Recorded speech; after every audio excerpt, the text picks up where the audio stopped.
Selama pandemi 2 tahun terakhir, sektor pariwisata sangat terpuruk. Bahkan hingga saat ini belum ada kunjungan wisatawan mancanegara ke Bali.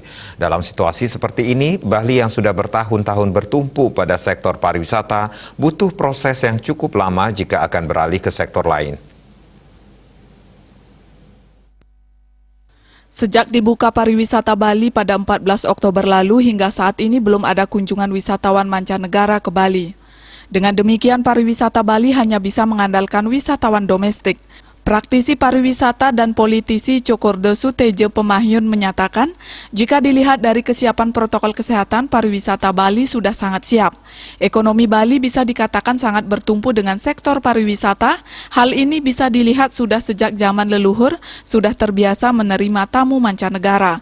Dalam situasi seperti ini, Bali yang sudah bertahun-tahun bertumpu pada sektor pariwisata, tidak mungkin bisa langsung beralih pada sektor lain seperti pertanian, karena hal ini tentu akan membutuhkan proses lama. Apalagi saat ini anak muda kebanyakan sudah lebih banyak berkecimpung di sektor pariwisata.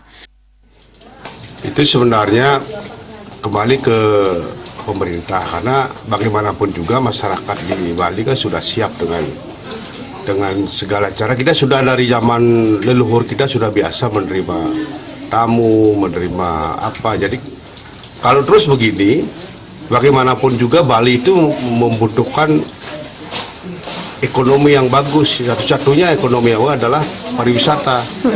Tidak ada mungkin seketika kita beralih untuk ke pertanian, tidak mungkin lah. Pihaknya berharap dalam hal ini pemerintah daerah di Bali, baik bupati dan gubernur bergandengan tangan agar bisa mengayomi rakyatnya dan bisa segera bangkit dari keterpurukan akibat pandemi COVID-19. Agung Ria, Bali TV.